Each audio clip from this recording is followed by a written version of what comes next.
तो देखिए, जो कॉन्स्टिट्यूशन की प्रियम्बल है तो हम लोग कहते हैं उद्देशिका या प्रस्तावना, दो नामों से हम लोग इसको जानते हैं।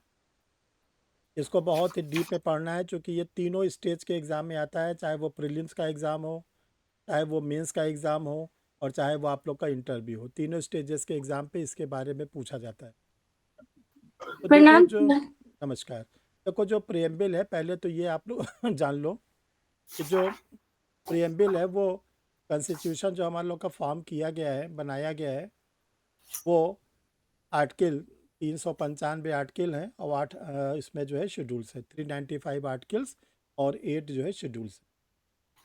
जो प्रियम्बल है वो न तो किसी आर्टिकल्स में उसका जिक्र है, न तो किसी शेड्यूल्स में इसका जिक्र। संविधान में जितने भी अनुच्छेद हैं या जो भी अनुसूचियां हैं, किसी में भी इसका जिक्र नहीं है, ध्यान रखिएगा। क्योंकि यहीं से डिस्प्यूट स्टार्ट होता है, और वो शुरू से लेके हम लोग लास्ट तक इसको डिस्कस करेंगे कि क्या क्या डिस्प्यूट हुआ था और क्या क्या प्रेजेंट टाइम में उसकी पोजीशन आई है। देखिए, आप लोग को शुरू में बताया गया था कि 9 दिसंबर 1946, 9 दिसंबर 1946 को पहली बार कॉन्स्टिट्यूएंट असेंबली की मीटिंग हुई थी।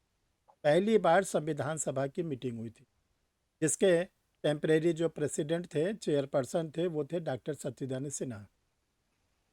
2 दिन के बाद दूसरी बैठक हुई 11 दिसंबर 1946 को, जिसमें डॉक्टर राजेंद्र प्रसाद हमारे परमानेंट क्या हो गए, अध्यक्ष हो गए, स्थायी अध्यक्ष। और फिर 2 दिन के बाद 13 दिसंबर 1946, यही डेट को पकड़ना है, 13 दिसंबर 1946। उस दिन जो इंटरिम गवर्नमेंट थी हम लोग की, हमने आप लोग को बताया था कि 2 सितंबर और 3 सितंबर की मिडनाइट में इंटरिम गवर्नमेंट बन चुकी थी, अंतरिम सरकार। और जो अंतरिम सरकार के मुखिया थे, प्रधानमंत्री मत बोलिएगा, अंतरिम सरकार के जो मुखिया थे वो थे जवाहरलाल नेहरू। प्रधानमंत्री, प्राइम मिनिस्टर इसलिए मत बोलना क्योंकि उस समय मालूम ही नहीं था कि गवर्नमेंट का मुखिया कौन होगा, कॉन्स्टिट्यूशन बना ही नहीं था।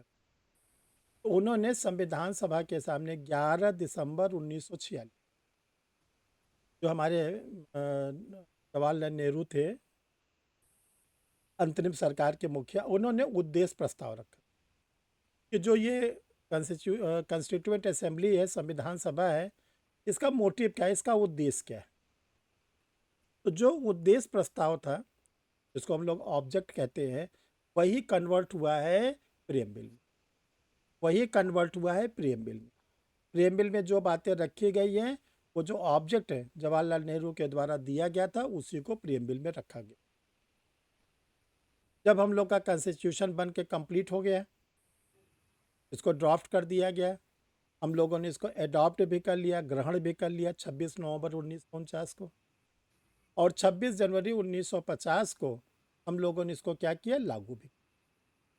तो देखो, दो डेट आप लोग हर समय याद रखना, डेट ऑफ एडॉप्शन, संविधान के ग्रहण की तिथि। जब कभी डेट ऑफ एडॉप्शन आएगा, संविधान के ग्रहण की तिथि आएगी, तो आप लोग का आंसर होगा 26 नवंबर 1946, 26 नवंबर 19। इसे कहते हैं संविधान के ग्रहण की तिथि, date of adoption of the. दूसरी डेट आप लोग से बराबर पूछी जाती है, डेट ऑफ इन्फोर्समेंट, संविधान के लागू होने की तिथि, संविधान के प्रवर्तन की तिथि। आप लोग टिक लगाओगे और बोलोगे 26 जनवरी 1950, 26 जनवरी 1950। तो डेट्स आपको हर समय याद रहनी। तो जब कॉन्स्टिट्यूशन लागू कर दिया गया, यानी सभी लोग उसको अब देख सकते थे। 26 जनवरी 1950 को जब संविधान कॉन्स्टिट्यूशन लागू कर दिया गया, सभी लोग उसको देख सकते थे, पढ़ सकते थे, जान सकते थे। तो जो हमारे ज्यूरिस्टिक लोग थे, तो हम लोग कहते हैं विधि के विशेषज्ञ, जिसमें हमारे लॉ के टीचर्स आते हैं, जो बैरिस्टर होते थे उस समय, जब एडवोकेट कहलाते वो लोग आते हैं, न्याय जजेस आते हैं। तो इन लोगों ने क्या किया है, प्रियम्बल को जब देखा तो एक ऑब्जेक्शन उठा। ऑब्जेक्शन ये उठाया कि जो प्रियम्बल है वो न तो किसी आर्टिकल में है, न किसी शेड्यूल्स में। जो हमारी प्रस्तावना है वो न तो किसी अनुच्छेद में है, और न किसी अनुसूची में है। अब देखो हम लोग का जो कॉन्स्टिट्यूशन है आर्टिकल नंबर 1 से लेके आर्टिकल नंबर 390, ये अनुच्छेद का रेंज है, आर्टिकल्स का रेंज है।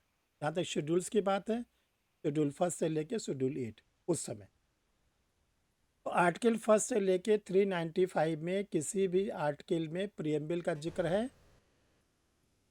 नो। नहीं सर। उस समय जो ओरिजिनल कॉन्स्टिट्यूशन था जिसमें 8 शेड्यूल्स थे, उसमें कहीं जिक्र था? मैं भी जिक्र। नहीं। तो जो हमारे जुरिस्टिक लोग थे उन्होंने ऑब्जेक्शन फाइल किया, जो प्रियम्बल है वो पार्ट ऑफ द कॉन्स्टिट्यूशन, वो संविधान का हिस्सा नहीं है, वो कॉन्स्टिट्यूशन का जो है भाग नहीं है। ठीक, तो अब ये क्वेश्चन हुआ कि ये जो प्रियम्बल है ये पार्ट ऑफ द कॉन्स्टिट्यूशन है कि नहीं है। शुरू में तो लोगों ने ऑब्जेक्शन लगा दिया कि नहीं भाई ये पार्ट ऑफ द कॉन्स्टिट्यूशन। ठीक, और डॉक्टर अंबेडकर ने संविधान सभा के सामने जो रखा था उसकी अगर आप लैंग्वेज को पढ़ोगे तो ये लगेगा तरी ये तो पार्ट ऑफ द कॉन्स्टिट्यूशन ही है। तो देखो हमने आप लोग को बोला था कि आप लोग प्रियम्बल को याद कर लो, ये वाले हिंदी और इंग्लिश दोनों में, और इंग्लिश वाले इंग्लिश। तो सब लोग ने याद कर लिया? जी सर। किसने किसने नहीं याद किया? नहीं वाले आप बता दो केवल।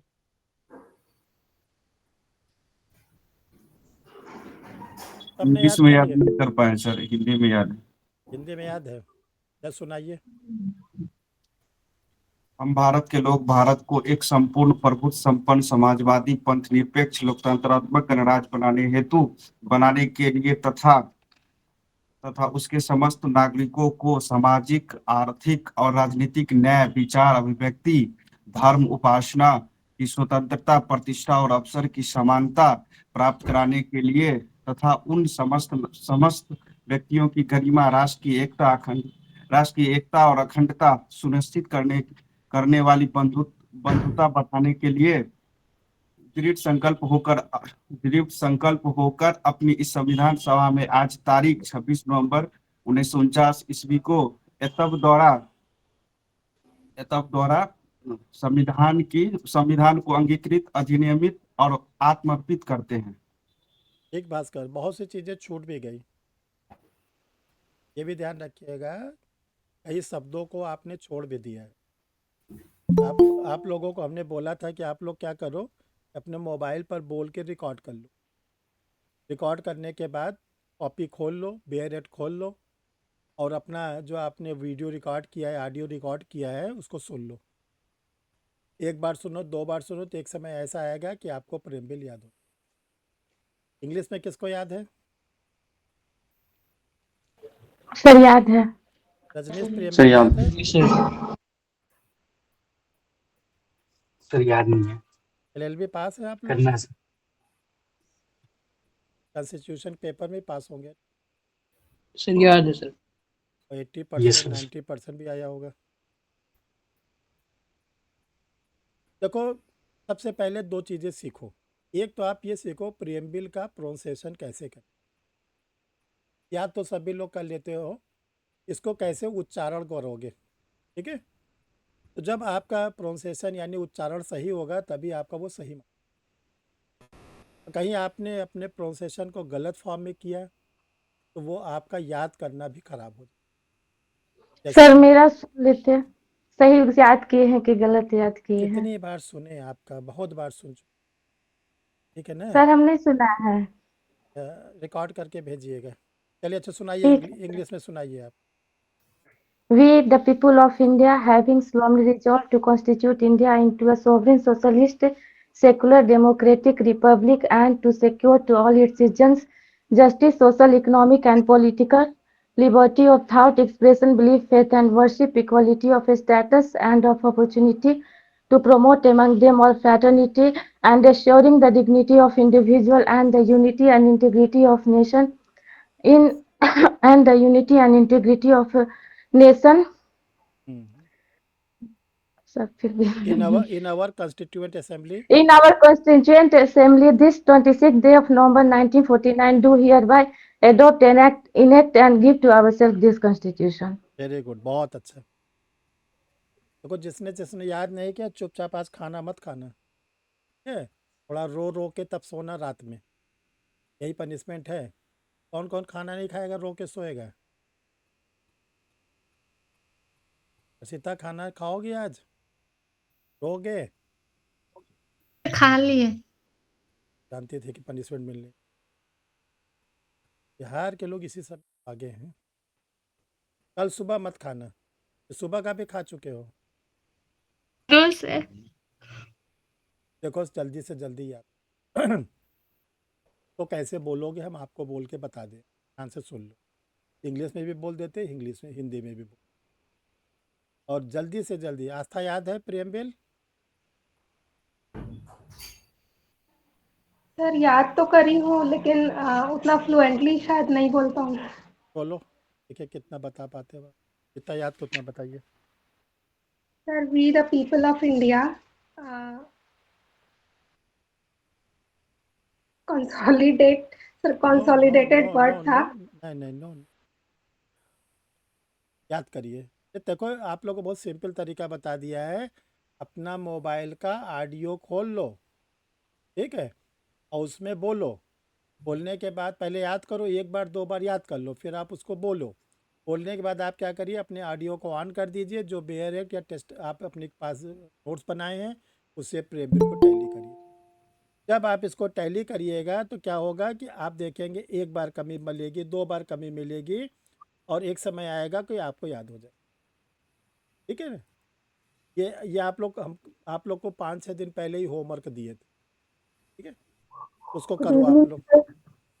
चलिए, good evening sir. Good evening देखो सुनो ध्यान से। पी, पी के बाद कॉमा लगा हुआ है। कॉमा का मतलब क्या होता है कि थोड़े सेकंड के लिए, चंद सेकंड के लिए, वो चंद सेकंड क्या है, 1 सेकंड के लिए थोड़ा सा रुकना है। ये आपको नहीं बोलना we the people of India, we, बस वी बोलने के बाद थोड़ा सा रुक जाना, हल्का सा रुकना। समझ लो 30 सेकेंड 40 सेकेंड के आसपास।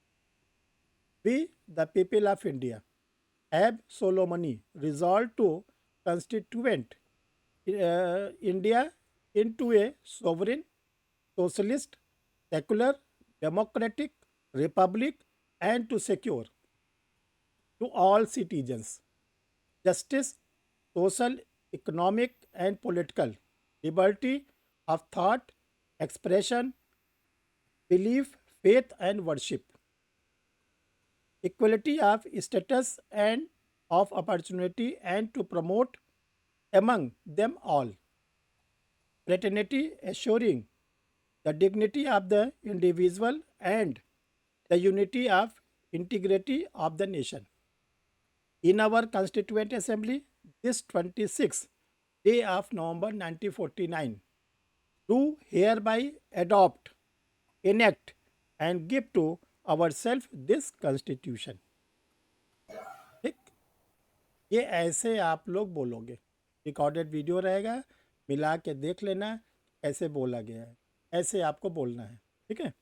हिंदी वाले जरा ध्यान से देखो और जल्दी से जल्दी याद करो। ये आप लोग बहुत बार हम बोल चुके हैं आप लोग को। हम भारत के लोग भारत को एक संपूर्ण संप्रभु समाजवादी पंथनिरपेक्ष लोकतांत्रिक गणराज्य के रूप में गठित करने और इसके लिए सभी नागरिकों को सुरक्षित करने का संकल्प लेते हुए न्याय, सामाजिक, आर्थिक, राजनीतिक, विचार, अभिव्यक्ति, विश्वास और पूजा की स्वतंत्रता, स्थिति और अवसर की स्वतंत्रता और उन सभी के बीच प्रचार के लिए व्यक्ति की गरिमा और राष्ट्र की एकता और अखंडता को सुनिश्चित करने वाली बंधुता हमारी संविधान सभा में नवंबर 1949 इस 26वें दिन एतद द्वारा इस संविधान को आत्मार्पित, अधिनियमित और अंगीकृत किया। ये आप लोग को याद होना चाहिए, ठीक? अब ये आता है कि जो ये सब बातें हमने प्रेमबिल में इतनी बातें पढ़ी गई, इससे हम लोगों को क्या क्या पता चलता है और इस प्रेमबिल की क्या वैलिडिटी है, क्या इसकी जो है वैधता है, इसी को हम लोग को सीखना है। और इसकी जो सबसे इम्पोर्टेंट चीज़ सीखना है कि जो प्रियम्बल है वो पार्ट ऑफ द कॉन्स्टिट्यूशन है कि नहीं। इसको हम आप लोग को खूब एनालाइज कराते हैं, ध्यान समझो। अभी आप लोग को हम वो चार्ट बनवा देंगे, चार्ट के तहत आगे बढ़ना। इसको इतना अच्छा तैयार करो कि मेंस में लिखो तो आपको सबसे अच्छा, इंटरव्यू में बताओ सबसे अच्छा नंबर। ठीक। तो देखो शुरू में जो ऑब्जेक्शन उठाया लोगों ने कि ये preamble part of the constitution नहीं है, और उनका उठाने का जो क्या नाम है ऑब्जेक्शन था वो ये था कि प्रियम्बल को किसी भी आर्टिकल में, प्रियम्बल को किसी भी शेड्यूल्स में बताया नहीं। ठीक। तो अब क्वेश्चन ये उठा कि इस पे ऑनरेबल सुप्रीम कोर्ट ने क्या कहा। जब कभी कोई डिस्प्यूट होता है, ये मैटर कौन डिसाइड करता है? Supreme court. तो सुप्रीम कोर्ट के सामने एक केस आया था, Berubari case. Berubari case presidential reference 1960। Berubari case presidential reference 1960। इसी केस ने क्या किया कि बिल्कुल एक नया डिसीजन दे दिया। नया डिसीजन ये दे दिया कि जो preamble is not the integral part of the, यानी जो प्रस्तावना है संविधान का अभिन्न अंग नहीं है। प्रस्तावना संविधान का अभिन्न अंग नहीं है। ये बेरूबारी के केस में दे दिया गया, प्रीलिम्स में आप लोग के आते।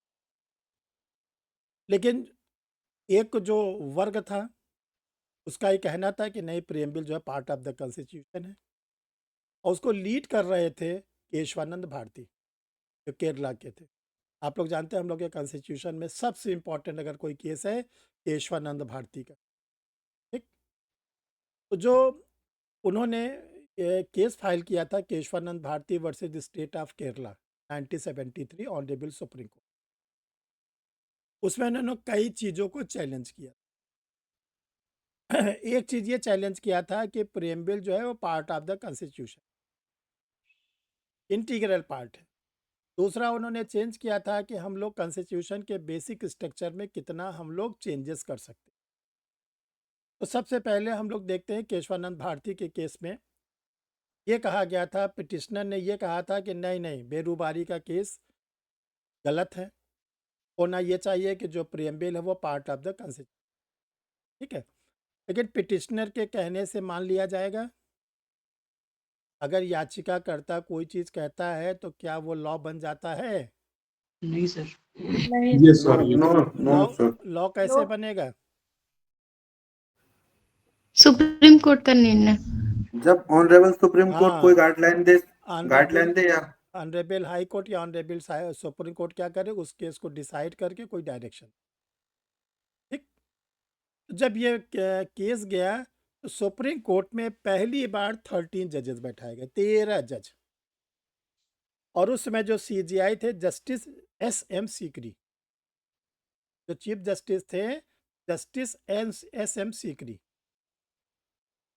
13 जजेस की बेंच बैठाई गई और ये कहा गया कि बहुत ही इम्पोर्टेंट एक कॉन्स्टिट्यूशनल केस आया हुआ है ऑनरेबल सुप्रीम कोर्ट के सामने, Kesavananda Bharati versus the state of Kerala.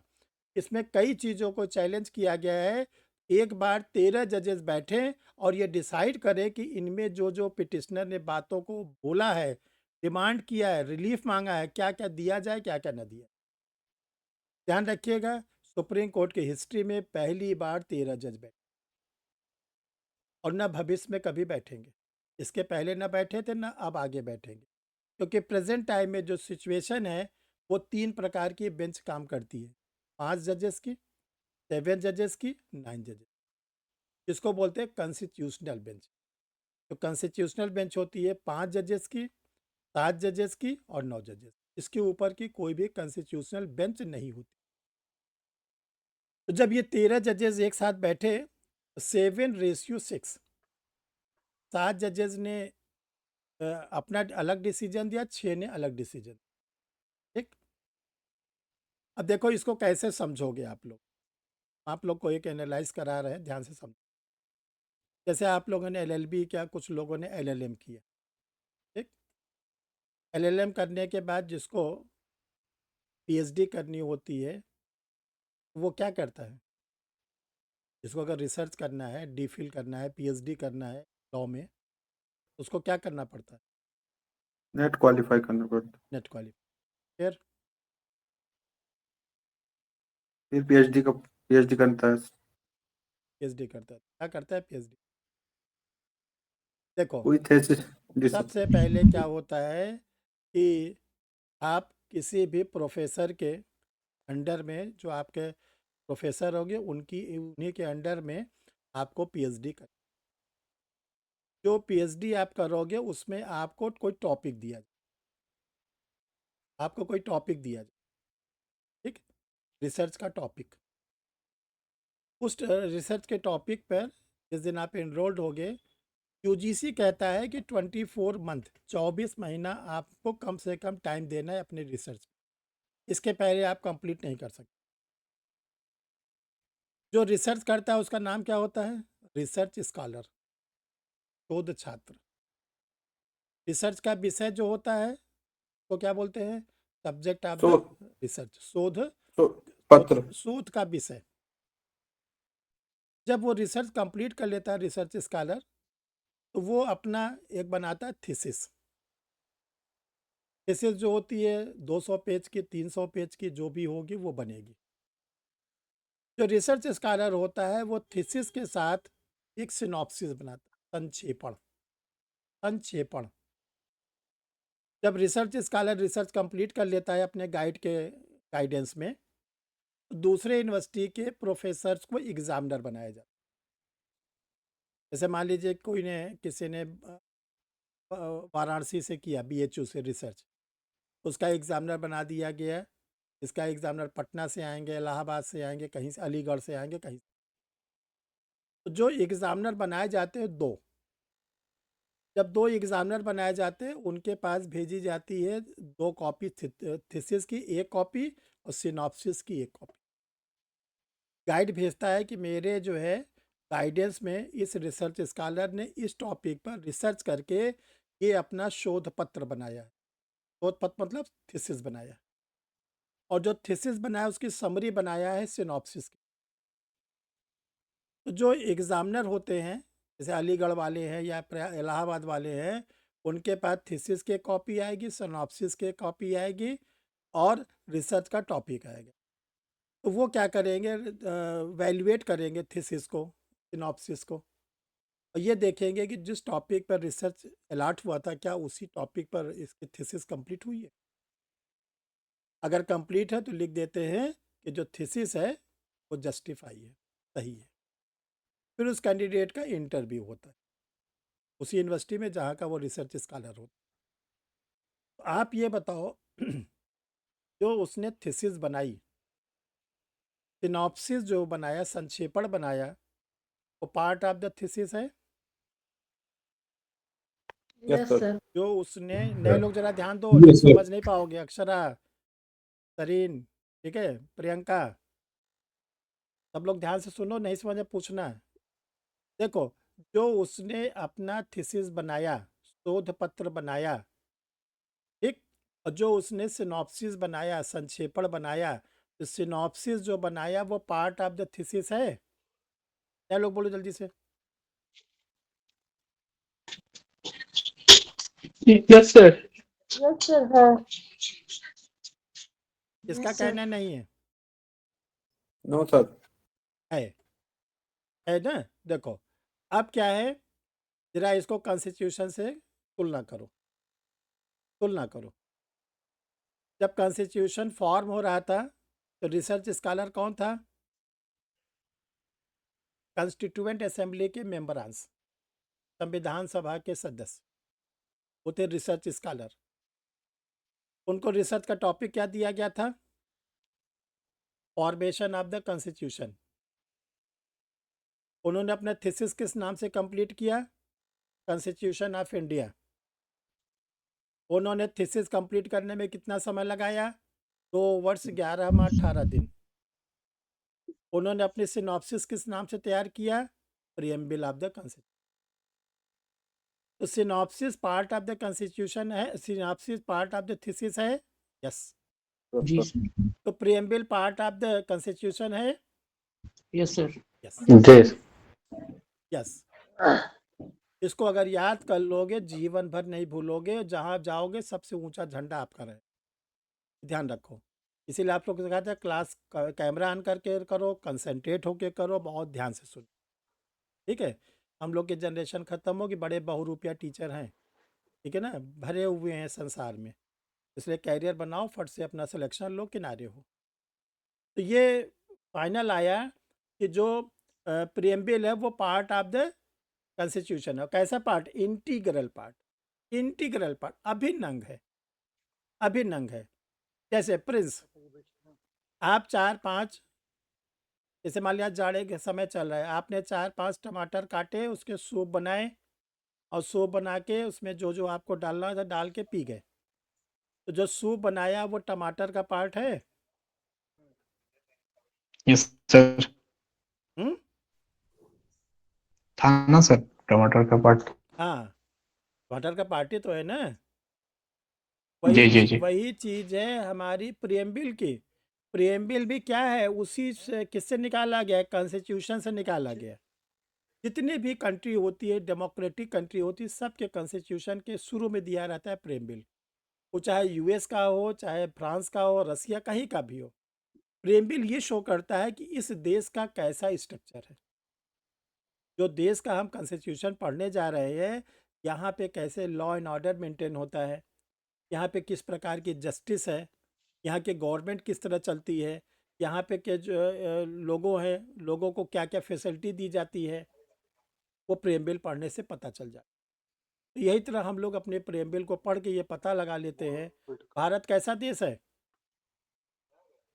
Bharat कैसा देश है? सेकुलर लोक कल्याणकारी, गणतंत्रात्मक। हाँ, भारत जो है लोकतंत्र के साथ गणतंत्र, प्रियम्बल के सेकंड लाइन, लोकतांत्रिक गणतंत्र। यहाँ पे कैसा धर्म है?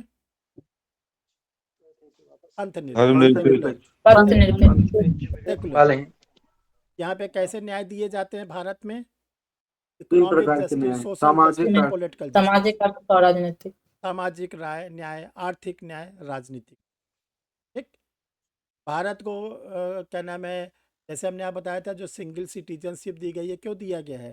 ताकि सारे भारतीय लोग एक धागा में बंधे रहें। तो बंधेंगे कैसे? इंटीग्रिटी के।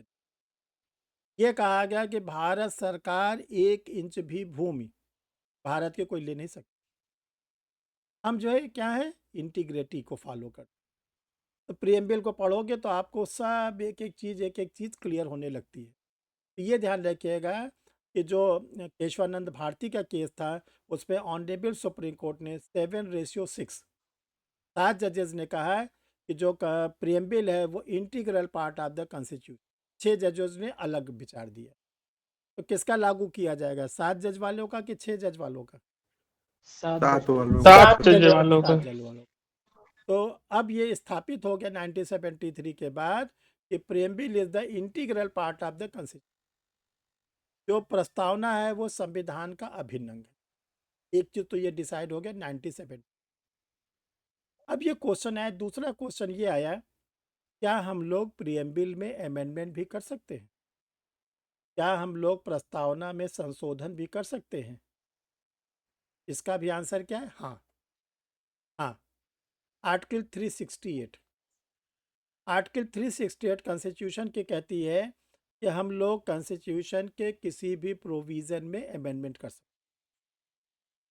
हैं। आर्टिकल 368 कहता है कि हम लोग कॉन्स्टिट्यूशन के किसी भी प्रोविज़न में अमेंडमेंट कर सकते हैं, किसी भी उपबंध में संशोधन कर सकते हैं। शर्त क्या है? हम ऐसा कोई संशोधन नहीं करेंगे जो कॉन्स्टिट्यूशन के बेसिक स्ट्रक्चर को, हम संविधान को कुछ भी बदल सकते हैं, लेकिन ऐसा कोई हम अमेंडमेंट नहीं करेंगे, संशोधन नहीं करेंगे जो संविधान का आधारभूत ढांचा, बेसिक स्ट्रक्चर को ब्रीच कर। अब क्वेश्चन ये होता है कि बेसिक स्ट्रक्चर क्या है? ये भी किसी आर्टिकल में नहीं। संविधान का आधारभूत ढांचा क्या है? किसी अनुच्छेद में है, किसी आर्टिकल में है? नहीं सर। नहीं है। तो उसको क्या किया गया, जो ज्यूरिस्टिक लोग थे उसको उन्होंने बना दिया silent feature of the constitution, संविधान की विशेषता, जो हमने आपको शुरू में बताया। जो हमने आपको शुरू में बताया था कि संविधान के हमारे क्या क्या विशेषता है, लार्जेस्ट है, रिटेन है, सेकुलर है, ये हमारे कॉन्स्टिट्यूशन का बेसिक स्ट्रक्चर है। इसको हम ब्रीच नहीं, इसको हम नहीं तोड़ सकते। इसके अलावा आपको जो जो संशोधन करना हो आप अमेंडमेंट कर सकते। ये क्या हुआ, ये भी चीज़ डिसाइड हुआ केशवानंद भारती के। अब आया, क्या हम लोगों ने प्रियम्बल में कभी कोई अमेंडमेंट किया? जी सर। शमरीन बताइए, प्रियम्बल में कोई संशोधन किया गया कभी? जी सर। कब किया गया? सर 3 जनवरी 1977 कब किया गया चांदनी? 1976 में सर। क्या क्या जोड़ा गया? सर अच्छे से याद तो नहीं है सर।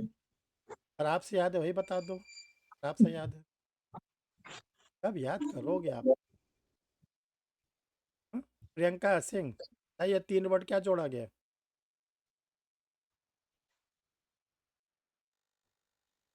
सर ठीक से याद नहीं। कब याद होगा बताइए, इतना दिन होता जा रहा है। आस्था, सोशलिस्ट और एक और है वो याद नहीं है। रोशन, सामाजिक, आर्थिक, राजनीतिक। और राजकता, राजकता नहीं सर। समाजवादी, पंथ निरपेक्ष और लोकतंत्र। देखो पहले तो याद रखो सही सही। अभी छूट है, आज सब छूट है, लेकिन आज बताने के बाद कोई छूट नहीं। पहला बोलोगे सोशलिस्ट, हिंदी में बोलोगे समाजवादी, समाजवाद नहीं समाजवादी। दूसरा बोलोगे सेकुलर, सेकुलर को बोलोगे पंथ निरपेक्ष। तीसरा बोलोगे इंटीग्रिटी, हिंदी में बोलोगे अखंडता। तो 42 अमेंडमेंट के द्वारा 42वें संविधान संशोधन 1976 के द्वारा पहली बार प्रियम्बल में अमेंडमेंट किया गया और 3 वर्ड्स को जोड़े गए। और ध्यान रखना उसके बाद अब तक वही अमेंडमेंट आज भी बरकरार है। हम लोगों ने प्रियम्बल में आगे कोई अमेंडमेंट अब तक नहीं किया है। तो 3 वर्ड क्या है? पहला है समाजवादी, सोशलिस्ट। अब यहाँ पे आता है समाजवादी किसको? समाजवादी तो हम लोग वर्ड को जान गए, ठीक है। आरपी सिंह, समाजवादी क्या होता है? सर सभी समाज को एक समान मानने वाले। माना जा रहा है? जी संविधान द्वारा माना जा रहा है सर। और कौन बताएगा नए में से? ईशा अरमान, जल्दी से बताइए, समाजवादी का क्या मतलब होता है? Socialist sir. आप सोच रहे बिल्ली किसको कहती है, तो आप बोल रहे हो कैट। अमीरों से छीनना, गरीबों में बांटना, यही समाजवाद है। तो डाकू लोग भी कर सकते हैं, विधान में डालने क्या मतलब उनपे अधिक कर लगा के उनसे टैक्स देखो लगा कर। सीखो आज से, समाजवादी का सोशलिस्ट का मतलब क्या, ठीक है ना। लोग कहते हैं ना लोहिया जो है समाजवादी थे। देखो समाज 2 वर्ड से बना है, समाज प्लस वादी। वादी का मतलब होता है विचारक, थॉट देने वाले। जो लोग विचार देते हैं, थॉट देते हैं, उनको हम लोग कहते हैं विचारक। समाज प्लस वादी, ये कहा गया है कि भारत में समाज में जितने तरह के लोग रहते, जितने भी तरह के लोग रहते, उनमें जो है समानता लाई जाए, सिमिलरिटीज। और कैसी समानता? 3 चीज़ों को ले, social justice, economic justice, political justice. बाकी समानता नहीं कि जो आप बोलो वही पड़ोसी बोले, ये पॉसिबल है? जो आप बोलते हो आपके पति देव वही बोलते हैं, वो तो सवाल ही नहीं उठता। पति देव बोले तो आप बोलते हो, वो भी पॉसिबल नहीं है। मदर कुछ बोली, बेटी बोलेगी वही, वो भी थोड़ा सा कुछ नहीं करे, कुछ चेंजेस करके बोले। तो समाजवादी का मतलब है सब लोग एक तरह बोलो, ये मतलब नहीं है। समाजवादी का मतलब समाज में रहने वाले लोगों को 3 प्रकार का न्याय, जस्टिस। पहला क्या है? ध्यान सुनो, सोशल जस्टिस, सामाजिक न्याय। सामाजिक न्याय का मतलब ये होता है कि जो समाज में छुआछूत, ऊंच नीच, ये सब का दर्जा बना हुआ था, ठीक है ना, ये कहते हैं इनको छुओ मत, गंदे शब्द बोलते थे, जाति सूचक शब्द बोलते थे, ये कहा गया बंद। अब हम लोग क्या है, नागरिक है, प्रजा का सिस्टम खत्म हो गया है। तो अब आप किसी को बॉन्डेड लेबर मत कराना, बंधुआ मजदूरी मत कराना, इसको बोलते सोशल जस्टिस। और इसी सोशल जस्टिस पर ढेर सारे कानून माइनर एक्ट के रूप में बने हुए। तो माइनर एक्ट है, ढेर सारे माइनर एक्ट बने हुए, SC ST एक्ट बना है, बॉन्डेड लेबर एक्ट बना हुआ, ढेर सारे कानून बने हुए, इसको बोलते सोशल जस्टिस। दूसरा होता है इकोनॉमिक जस्टिस, आर्थिक न्याय। आर्थिक न्याय का मतलब ये होता था जो व्यक्ति दबा है, कुचला है, गरीब है, निर्धन है, कितने पीढ़ियों तक वो गरीब रहता था 1976 के पहले, 10वीं पीढ़ी, 5 पीढ़ी, 4 पीढ़ी, पता चला मजदूर का लड़का मजदूर रह गया, ठीक। तो वो क्या होता था, ये कहा गया कि अब इकोनॉमिक जस्टिस दिया। इकोनॉमिक जस्टिस के लिए ये कहा गया कि जिन लोगों के पास पैसे ज़्यादा हैं उनसे टैक्सेस लिया जाए, उनसे कर लिया जाए, और जो उससे क्या होगा, 1976 के पहले जो हमारा सोसाइटी थी, वो एक जो सोसाइटी का वो होता था, वर्ग होता था बहुत अमीर, और एक होता था बहुत गरीब। अमीर को लोग बोलते थे अरे ये तो क्या है, राय साहब है, ये बोलते थे ये कलेक्टर साहब का बंगला है, कोई कहता था अरे ये तो जो है व्यापारी का बंगला है, ठीक। जैसे आप कहते हो ना बॉम्बे में ये किसका है, अंबानी का है, तो क्या बॉम्बे में अंबानी का ही बड़ा बंगला है, क्या और भी किसी का है? और भी है सर। और किसी का ढेर सारे हैं, जाओगे देखोगे, शाहरुख खान का अलग है, अमिताभ बच्चन का अलग है, सबका अलग। ऐसा थोड़ी नहीं कि एक उन्हीं का केवल है, अब ढेर सारे लोगों। तो ये कहा गया है कि ये इकोनॉमिक जस्टिस आए कैसे, जो आर्थिक विभिन्नता है, गरीब गरीब है, अमीर अमीर होता जा रहा है, तो ये कहा गया कि जो लोग अमीर हैं उनके अमीर होने की रफ्तार पर रोक लगाओ। रोक लगाने का मतलब क्या है, टैक्स लगाओ। आप अमीर होइए, मना नहीं है, आप अरबों रुपए कमाइए, कोई दिक्कत नहीं, टैक्स देते। और जो गरीब है उसको कहा गया क्या किया जाए, उसको फैसिलिटी दिया जाए, उसको सुविधा दिया जाए, ठीक। तो अब क्या हो गया, जो अमीर और गरीब का जो काफ़ी बड़ा गैपिंग था, अब वो गैपिंग काफ़ी हद तक कम हो गया। 1976 के पहले लोग बताते थे कपड़े पहनने का, जो लोग कपड़े पहनते थे उसी से पता चल जाता था ये अमीर है कि गरीब है। जो अमीर है उसके कपड़े अलग होते थे, बढ़िया ड्रेस किए होते थे, अच्छे कपड़े पहनता था, गरीब गंदा फटा कुचला पहनता था। आज के अंत ऐसा है, नो सर। वो भी जीन्स आजकल पहनते हैं। आजकल अमीर लोग फटे कपड़े पहनते हैं। हाँ, अमीर लोग फटे कपड़े बल्कि पहनते हैं, डैमेज जीन्स मिलती है अलग से। ये सर फटा हुआ जींस। हाँ, सस्ती मिलती है क्या? नहीं सर। ब्रांड और वो के दिक्कत है। हाँ, डिजाइनर लोग डिजाइनर बनाते एक दिन हम गए थे मॉल, तो हमने उससे पूछा, बोला कि नहीं, जो परफेक्ट होता है उससे महंगी मिलती है, और उसको बाकायदा डिज़ाइनर से फड़वाते हैं उसको, ठीक है। यस। और जितनी ज़्यादा फटी रहेगी जीन्स उतने आप ज़्यादा क्या माने जाओगे, एडवांस, स्टाइलिश। हैं। ठीक। पहला गरीब क्या होता था बेचारा, एक ही कपड़ा होता था, फट जाता था, उसको लोग बोलते थे क्या है, कह रहे ये गरीब है। अब अमीर खुद गरीब में आ गया, अब ड्रेस से नहीं पहना जा सकता, इसको बोलते इकोनॉमिक जस्टिस, एक social justice, economic economic justice, ये क्या नाम है वो, हाँ इकोनॉमिक। अब आता है पॉलिटिकल जस्टिस। 1976 के पहले जो पॉलिटिक्स होती थी कौन करता था, एक वर्ग एक समुदाय। कोई दबा कुचला हिम्मत कर सकता था कि हमें विधायकी लड़ना है, MP लड़ना है, MLA लड़ना है, ग्राम प्रधान बनना है, हिम्मत कर सकता था? नो सर, नो इतना पैसा नहीं था सर। ऐसा नहीं, हिम्मत का वो लाठियां पड़ेगी, दिमाग ठीक हो जाए। बोलने ही नहीं यस देते। हाँ, अगर प्रधान जी को पता चल गया कि कलुआ आजकल प्रधानी की तैयारी कर रहा है, तो कलुआ के वो पिटाई होती थी, बुद्धि उसकी ठीक कर दी जाती थी। MLA MP तो बहुत दूर की बात। तो ये कहा गया ये कैसे दूर हो, तो ये कहा गया कि लोकसभा में, विधानसभा में इनके क्या करो, सीटों का आरक्षण।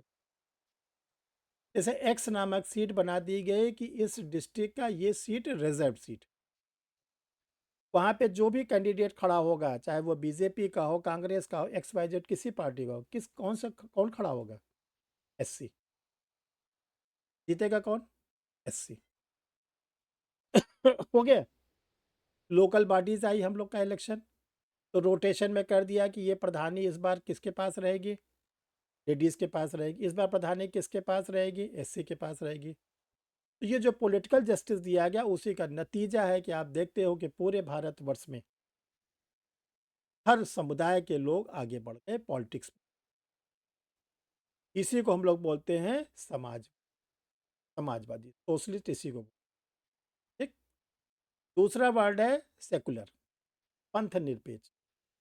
देखो हमने आप लोग को एक दिन और बताया था, आज फिर बता दें, ध्यान से सुनो। नए लोग को समझ में आ रहा है? अक्सर कुछ पूछते नहीं, समझ में आ रहा है? सर थोड़ा सर आप इतना अच्छा समझाते हो, कुछ पूछने की जरूरत ही नहीं पड़ती। अरे हम चाहते हैं अब सिलेक्शन दो भाई, आप लोग बहुत दिन हो रहा है, ठीक ना? सिलेक्शन के नज़दीक। तीसरा कौन सा बताए हैं इकोनॉमिक जस्टिस, आर्थिक न्याय, सर? सोशल इकोनॉमिक्स और एक कौन सा सामाजिक है? न्याय, आर्थिक न्याय, राजनीतिक न्याय। चलो अब देखो आगे बढ़ते हैं हम लोग। पंथ निरपेक्ष, देखो ये कहा जाता है सेकुलर, कि भारत में विभिन्न तरह के धर्म के लोग रहते हैं। वैसे तो आर्टिकल नंबर 25 में कहा गया था फ्रीडम ऑफ रिलीजियन, धर्म की स्वतंत्रता, लेकिन उससे डर लगता था लोगों को कि नहीं भाई ये स्वतंत्रता नहीं है, ये ठीक नहीं है। तब ये जो 42nd अमेंडमेंट हुआ, इसमें सेकुलर स्टेट, पंथ निरपेक्ष जोड़ा। इसका क्या मतलब होता है? सबसे पहली बात, भारत देश का, इंडिया देश का कोई राजधर्म, भारत का कोई राजधर्म नहीं है। आपके पड़ोसी देशों का राजधर्म है? जी सर। Yes sir. चलो हिंदू राष्ट्र, मान लो जैसे श्रीलंका है, कौन सा, ऐसा देश है? हिंदू राष्ट्र है सर।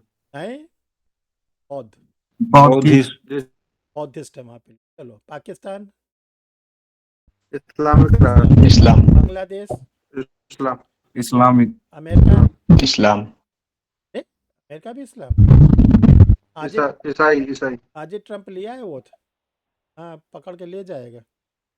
देखो अमेरिका का राष्ट्रपति ये पावरफुल होता है, ट्रंप ओथ लेने के पहले दोनों को समझा दिया हिंदी में, हमास को भी इजराइल को भी, दोनों सुधर जाओ, कल से बंद हो गया। जी यस सर। हमारा मीडिया क्या बोलता था, मोदी जी गए अब सुझाव समझा बुझा के आ रहे हैं। ये होता है अमेरिका का राज, बिना ओथ लिए ही 1 घंटे के अंदर बंद करा दिया, बोला सीज फायर, तुरंत खत्म। ठीक। देखो आज कल क्या क्या और डिसीजन लेता है। तो जैसे ब्रिटेन है, अमेरिका है, फ्रांस, यानी जितने भी यूरोपियन कंट्री है वो क्या है, क्रिश्चियन कंट्री। ठीक। हमारे यहाँ कहा गया भारत का कोई राजधर्म, पहला चीज। दूसरा, भारत जो होगा वो सभी धर्म के लोगों का समान रूप में आदर करे। पंथ निरपेक्ष की, सेकुलर की 2 डेफिनेशन है। पहला, भारत का कोई राजधर्म नहीं होगा, नंबर 1। नंबर 2, भारत जो होगा वो सभी धर्मों का समान रूप में आदर। हम लोगों ने मुस्लिम राष्ट्रपति दिया, राष्ट्राध्यक्ष कितने दिए? 3। 3। 3। सिख दिया, जी सर। यानी जैल सिंह। हमने SC ST समुदाय को दिया, यस सर। जी सर। माननीय KR नारायण, महामहिम KR नारायण, हाँ क्या नारायण को दिया, और प्रेजेंट टाइम द्रौपदी, में ST समुदाय को महामहिम दिया। द्रौपदी मुर्मू। दिया कि नहीं दिया? सुप्रीम कोर्ट के महिला दिया, जी सर। Yes sir. दिया। और आप अपने जुडिशरी में आ जाओ। क्या कोई CGI अभी तक SC कैटेगरी से बिलोंग करता हुआ बना? यस सर, गवई, माननीय गवई सर, उसके पहले न्यायमूर्ति। वेंकट चलैया। तो आप यस ये सर। जान लो, ये सब इसलिए बता देते हैं आप लोग को, अपनी नॉलेज में भरे रहो। हम लोगों ने चीफ ऑफ द नेशन दिया, हम लोगों ने सिख प्रधानमंत्री दिया डॉक्टर मनमोहन सिंह के रूप में, हमारे सेना में भरे हुए हैं, जुडिशरी में भरे हुए हैं, हमने चीफ जस्टिस के रूप में दिया। कोई भेदभाव भारत में नहीं, इसी को बोलते हैं secular. Secular state. Secular state का मतलब होता है कि आप जिस धर्म को मानना उस धर्म को मानो, और जो हमारा धर्म है, हिंदू धर्म, मुस्लिम धर्म, ईसाई धर्म, वो भी कई ब्रांचेस में टूटा हुआ है। जैसे मान लीजिए आप हिंदू धर्म को मानते हैं, तो हिंदू धर्म में क्या एक ही क्या नाम है, ईश्वर की पूजा बताया गया है? नो नो सर, सर, बहुत सारे गॉड। गणेश की पूजा, शिव की पूजा, माँ की पूजा, सूर्यदेव की पूजा, बहुत सारे। ईशा अरमान किसकी पूजा होती है रोज? सर हिंदू धर्म में आप किसके करते हो? हिंदू धर्म वो तो बता दिए पंडित जी, आप बताइए। सर, सर हम तो जीसस हैं? जीसस गॉड की प्रेयर करते हैं। अच्छा जी से।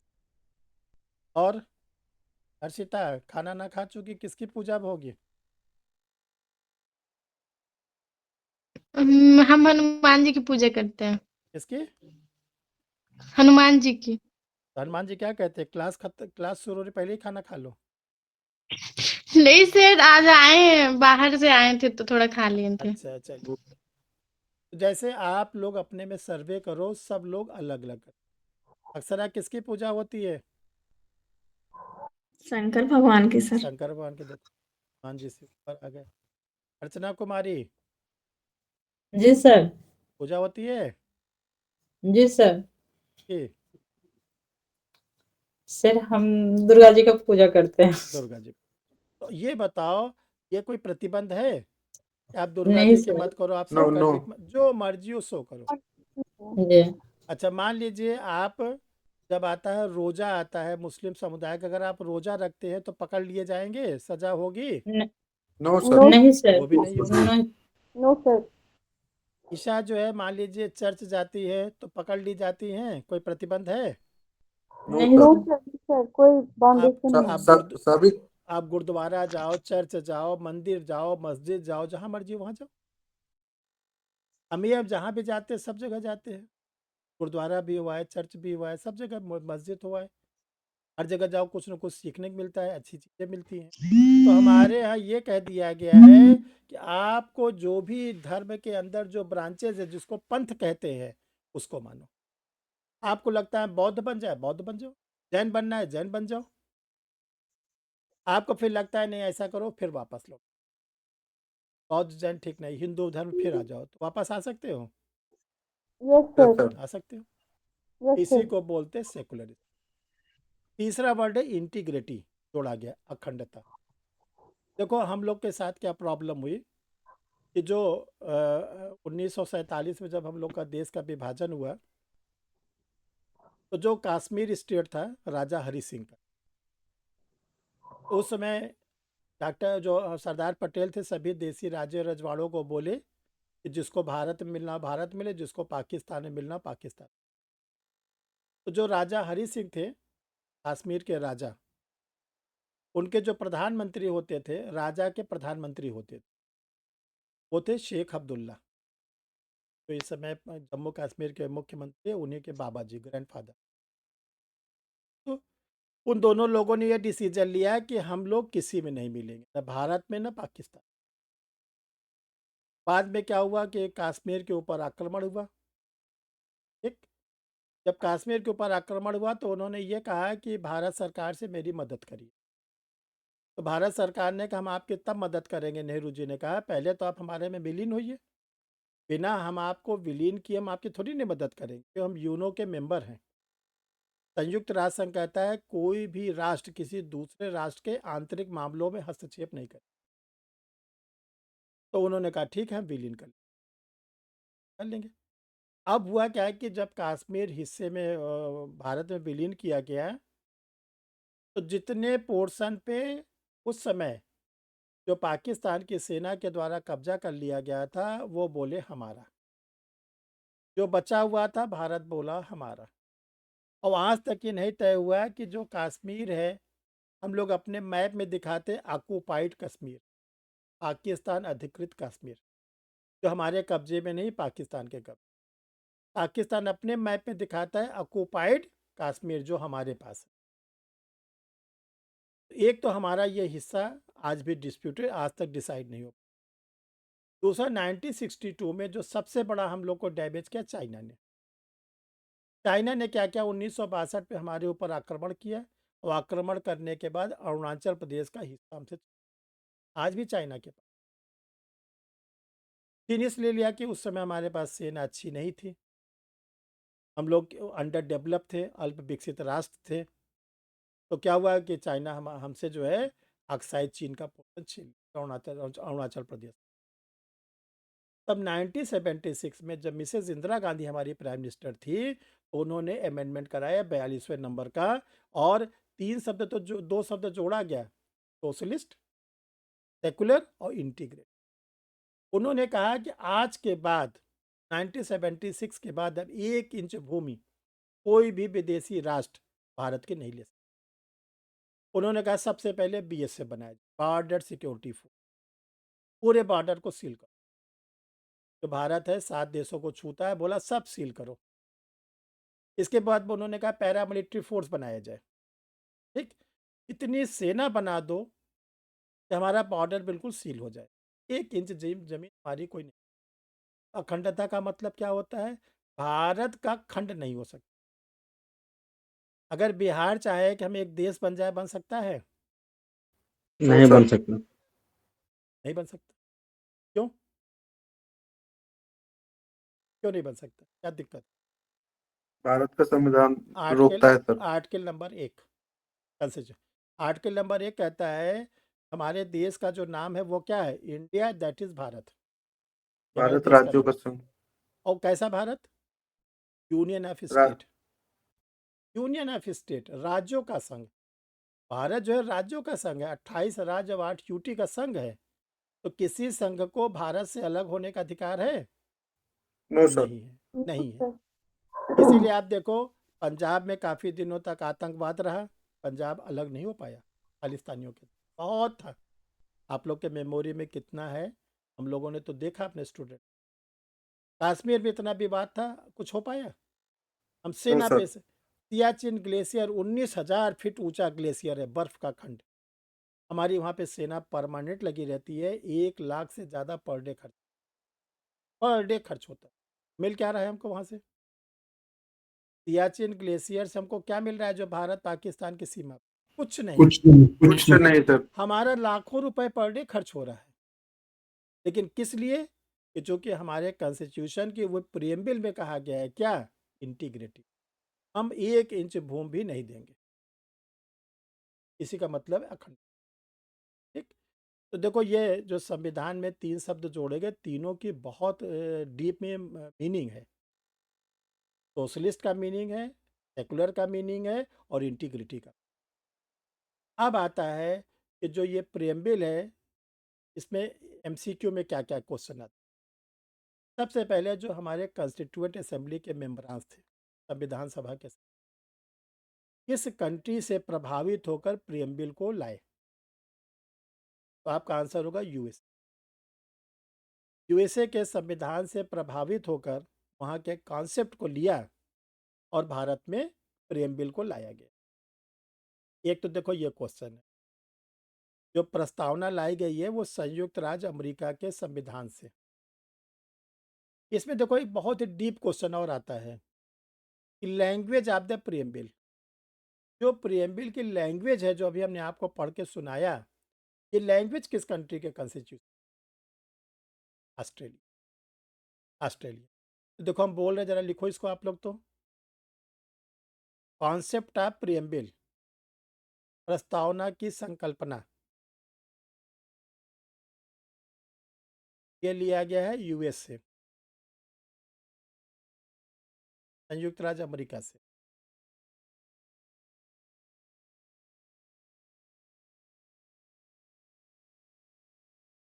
दूसरा, द लैंग्वेज ऑफ प्रियम्बल, प्रस्तावना की भाषा, ऑस्ट्रेलिया के कॉन्स्टिट्यूशन से।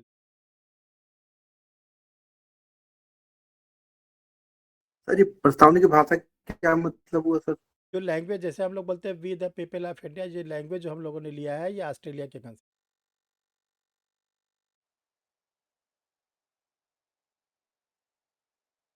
एक तो ये देखो बराबर एग्जाम में आता है, जैसे क्वेश्चन पूछा जाएगा उसी तरह आंसर देना, तोड़ना मड़ोड़ना नहीं। चाहे वो प्रीलिम्स में एमसीक्यू टिक लगाने को आवे, चाहे इंटरव्यू में पूछा जाए। ठीक, जल्दीबाजी में हड़बड़ा के आंसर मत देना। क्या एग्जामिनर पूछ रहा है, इसको आप पढ़ के आंसर दीजिए। अब ये आता है कि प्रियम्बिल को नट सेल में क्या कहा जाए, एक शब्दों में। प्रियम्बिल को एक शब्दों में क्या बोला जाता है? की ऑफ द संविधान क्या? की ऑफ द कॉन्स्टिट्यूशन, संविधान की कुंजी, संविधान की चाबी।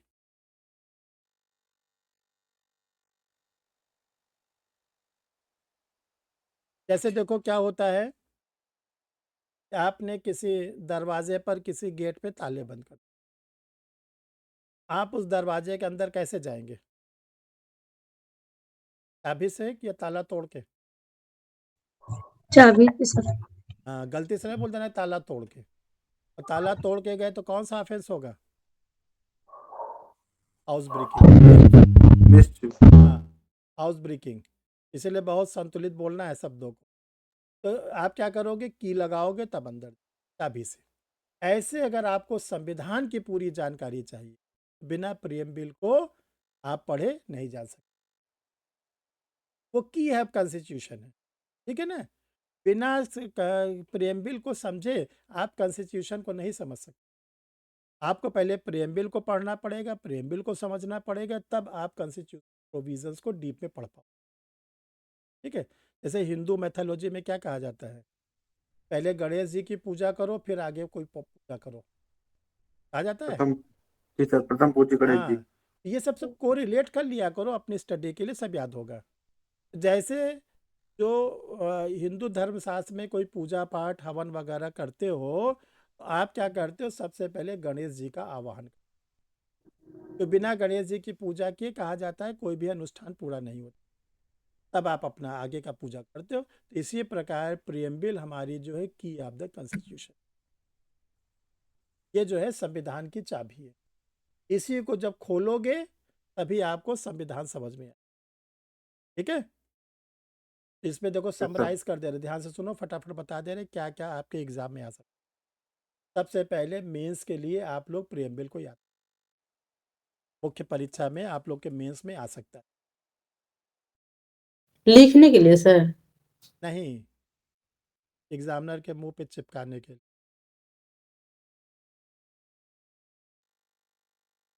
मेंस में क्या किया जाता है, सर आंसर लिखा लिखा ही जाता सकता है। एक अर्चना कुमारी जी आपके लिए एक संदेश है। एक हमारे स्टूडेंट थे मेरठ से, मेरठ से आए थे, और जब आए तो बोले कि सर हम LLM है, PhD है। हमने कहा जब आप इतनी हायर एजुकेशन लिए हैं तो फिर क्लास की क्या, सर वगैरह ऑलरेडी बन जाइए। बोले नहीं सर मैं जुडिशरी, उसमें ऑफलाइन क्लास। तो इलाहाबाद यूनिवर्सिटी के ठीक सामने जो है हमारा इंस्टीट्यूट था, वहाँ चलती थी।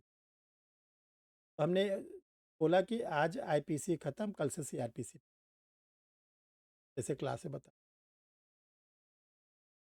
तो जब हमने अगले दिन CRPC पढ़ाया, तो बोले सर आपने तो अभी पूरा पढ़ा दिया ना क्रिमिनल लॉ, तो CRPC क्यों पढ़ा रहे हैं, IPC में हो तो गया सब।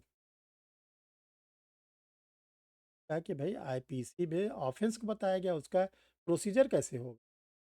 बोले सर 2 लॉ डेवलप है इंडिया में, एक सब्सटेंटिव है कि वो। हमने कहा कि हम उनको डॉक्टर साहब कहते हैं क्योंकि PhD के थे। बोले डॉक्टर साहब केवल 2 शब्द बता कि PhD मिला कहाँ से। बोले तो जैसे उधर की भाषा लोग बोलते हैं, बोले सर मेरे यहाँ पैसा फेंक डिग्री ले, अगर तेरे को भी चाहिए सर बता, मैं तेरे को भी अरेंज कर दूँ, ऐसे बोलते थे उधर। हमने कहा ना न मेरे को ना तेरे को, तू अपनी PhD रख। तो बोले सर मैं LLB कभी गया नहीं, मैं तो गद्दी पे बैठता था दुकान पे, पैसा दिया LLB आई, पैसा दिया LLM आई, पैसा दिया हुआ है। और सर ये बता मैं कितना तेरे को दे दूं, मेरा PCS जेब में करा दे। अच्छा सर हम कहा तुम एक काम करो, कल से आना मत, स्ट्रिक्टली तो बता रहा हूँ, कल से तुम दिखना मत यहाँ कैंपस में। बोला क्यों, हम कहा बस जितना कह रहे हो उतना सुन। ठीक है, हम कहा या तो पता नहीं लगा है सर के बारे में, या तुम जो है ज़्यादा। हमने उसको एंट्री नहीं दिया फिर नेक्स्ट डे से, बहुत गिर रहा है कि हम कहा पहली बात तुम जो है IPC के सेक्शन 84 में जड़ मूर्ख, बोला सर जड़मूर किसको कहते हैं? हमको जितने तुम्हारे अंदर क्वालिटी सब वही। तुमको आईपीसी सीआरपीसी का डिफरेंस नहीं मालूम। तुम आए हो कि पैसा फेंक के हम डिग्री दे, तो फिर हमने उसको मना कर दिया। बहुत काम करने हम कर, तुमको तो हम कतई नहीं पढ़ा कि तुम बहुत बड़े हमारे लिए आगे चल के बोझ बनोगे। अभी चूंकि तुम पौधे हो छोटे से, अभी हम तुमको काट देंगे, ज़्यादा अच्छा है, क्योंकि जब वृक्ष बन जाओगे हमारे लिए मुसीबत होगी। ऐसे ऐसे लोग डॉक्टरेट हैं, और कई सर हो बहुत सी सकते हो कोचिंगों सकता में है पढ़ाते हैं सर।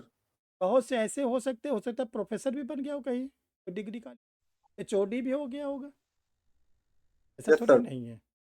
तो कहने का देखो मतलब ये है कि कोई दुनिया में क्या हो रहा है होने दो, क्योंकि हम उसमें पढ़ेंगे तो फ्रस्ट्रेट होंगे।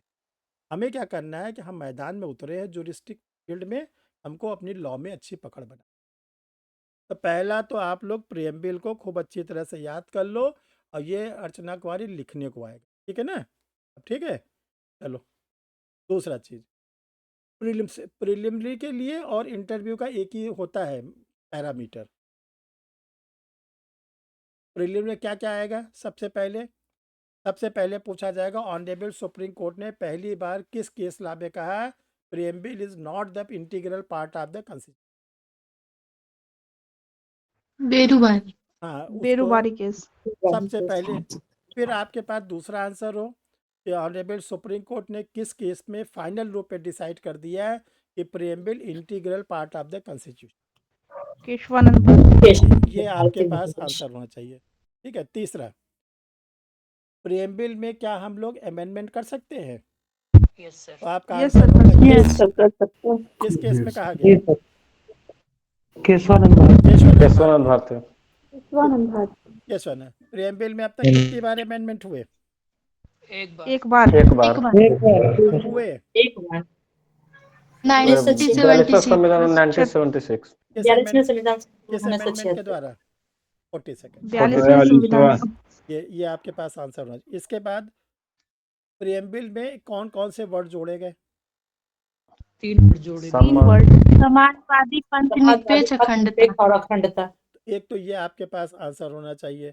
फिर ये तीनों वर्ड की मीनिंग, जैसे देखो जुडिशरी में क्या करें, एपीओ में तो यहीं तक पूछते हैं, जुडिशरी में आपसे पूछेंगे कि जो नीचे दिए गए समाजवादी का अर्थ बताइए। संविधान की प्रस्तावना में उल्लिखित समाजवादी का निम्नलिखित में से कौन सा अर्थ है? ए बी सी डी ऐसे पूछा जाएगा।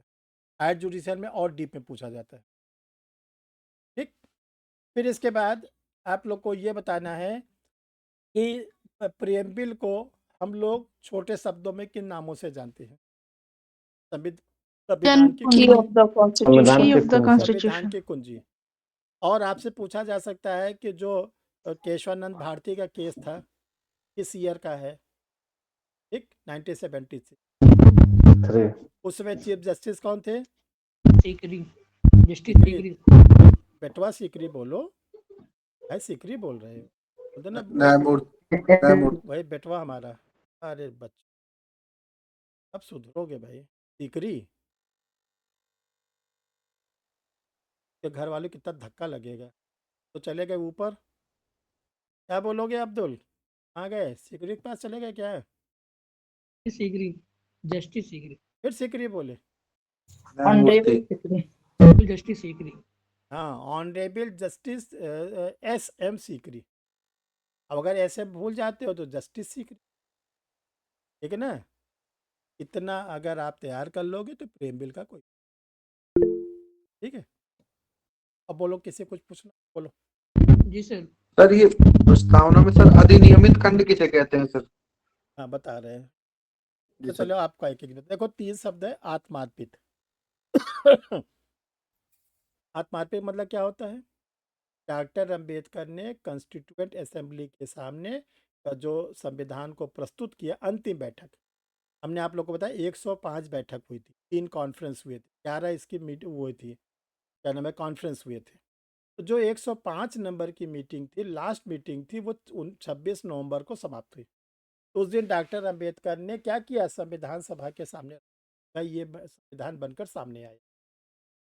अधिनियमित का मतलब होता है इन एक्ट, ये कानून का रूप ले, ये कानून का रूप। कैसा कानून?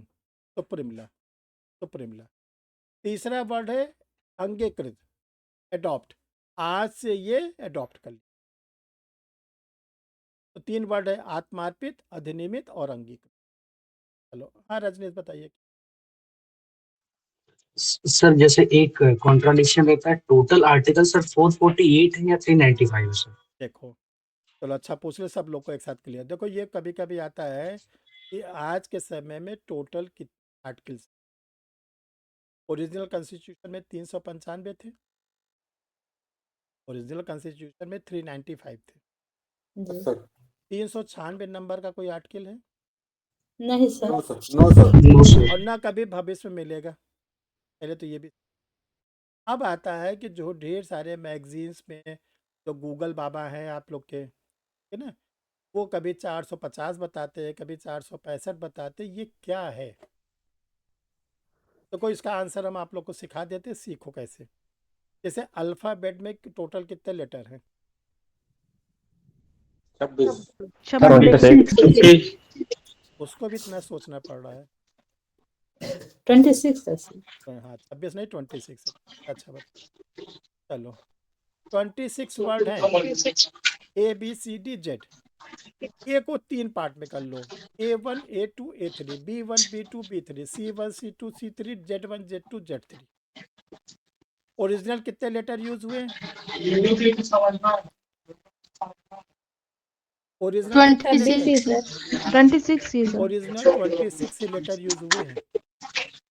अगर हम 3 पार्ट को जो डिवाइड किए हैं, ए को A1 A2 में कर दिए, बी को B1 B2 B3 में कर दिए, तो टोटल नंबर ऑफ वर्ड्स कितने हो गए? Letter, total number of letter 78। 78। तो जो आर्टिकल, जैसे आर्टिकल 51 के बाद 51A ला दिया गया, आर्टिकल 243 के बाद 243A से लेके 243Z तक ला दिया गया। तो जितने बीच बीच में अमेंडमेंट करके आर्टिकल जोड़ी गई है, सबको अगर हम प्लस कर लेते हैं, ठीक है ना, तो वो जैसे आर्टिकल नंबर 21 के बाद 21A लाया गया। 6 to 14 ईयर के चाइल्ड को क्या दिया गया? Free education. तो अगर हम आर्टिकल के साथ जितने भी उसके सब आर्टिकल है, सबको प्लस प्लस प्लस प्लस करते जाते हैं, तब ये जो है हमारा 450 के ऊपर हो। बट ओरिजिनल हमारे जो आर्टिकल है, ओरिजिनल केवल 395 हैं। ओरिजिनल आर्टिकल 396 के नाम से कोई आर्टिकल नहीं। जैसे ए से लेके जेड में केवल 26 लेटर है ना, 27 हो सकते हैं कभी? No sir. No sir. Parliament कह सकते हैं 27वां लेटर ये?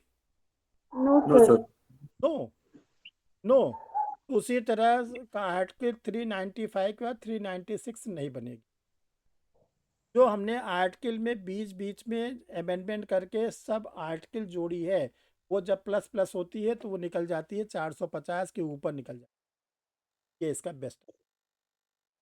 ठीक है, और किसी कोई प्रॉब्लम? जी सर सर। अनुसूची बढ़ा दी सर, सर पर अभी नहीं, आर्टिकल नहीं बढ़ा, ये कैसे होगा सर? देखो सर अभी नहीं मतलब क्या होता है? देखो आर्टिकल जो क्या नाम है, शेड्यूल्स क्यों बढ़ाई गई? जो 9th नंबर की शेड्यूल्स थी, वो हम लोगों ने बहुत मुसीबत की घड़ी में बनाई। बहुत मुसीबत की घड़ी। क्या मुसीबत था? कि पूरे भारतवर्ष से 1950 में जमींदारी सिस्टम को एबॉलिश कर, ये कहा गया कि संविधान जब 26 नवंबर 1949 को बनकर तैयार हो गया, तो उसमें साफ साफ आर्टिकल नंबर 23 और 24 में कहा गया था बंधुआ मजदूरी का निषेध। और जमींदारी सिस्टम में क्या होता था? बंधुआ बंधुआ मजदूरी मजदूरी होती थी, करे। Yes sir. होती थी ना। तो सबसे पहले नेहरू जी के क्रेडिट को अगर आप लोग जानोगे ना, तो कभी भी उल्टे सीधे दिमाग में बातें नहीं है। तो ये हुआ है कि सबसे पहले तो ये जमींदारी सिस्टम को एबॉलिश करो। अच्छा जमींदार थे कैसे, कौन लोग? Most powerful person of the India. उनसे शक्तिशाली कोई व्यक्ति नहीं था भारतवर्ष में, ध्यान रखिए। अब उनसे मोर्चा लेना थोड़ी बहुत छोटी मोटी बात थी, बहुत बड़ी चीज़ थी।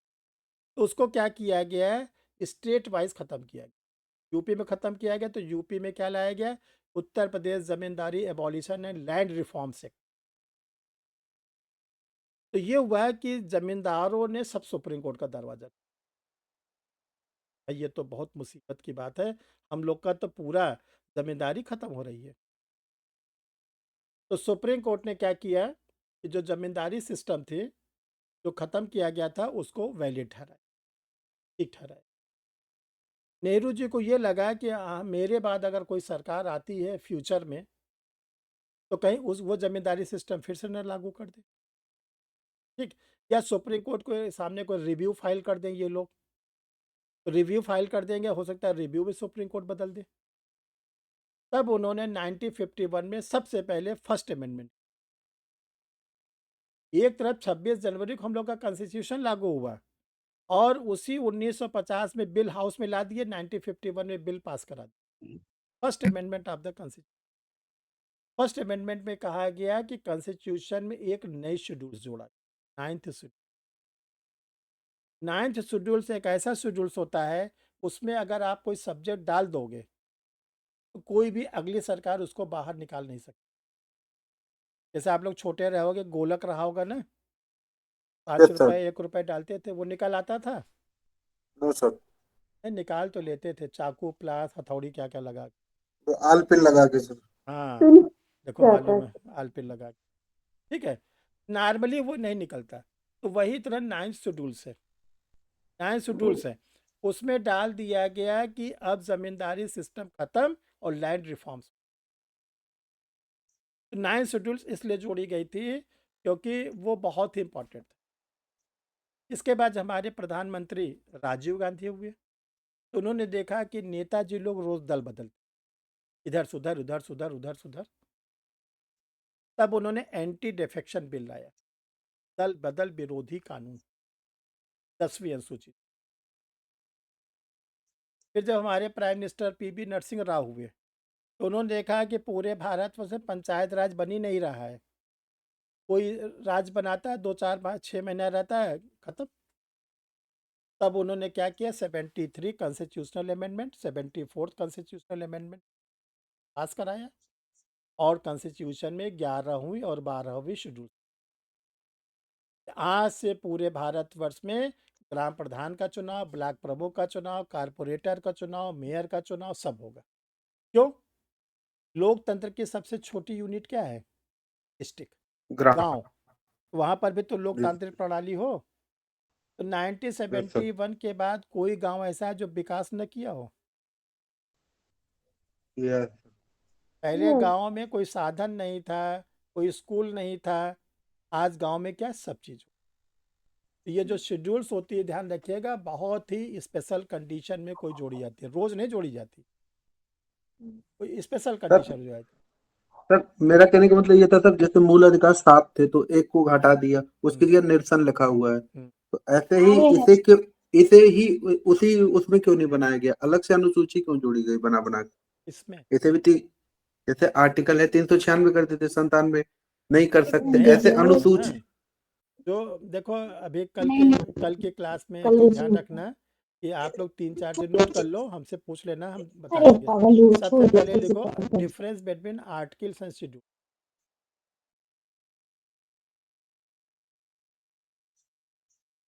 अनुच्छेद और अनुसूची में अंतर, ये जैसे क्लास होगी हमको तुरंत बता देना आप।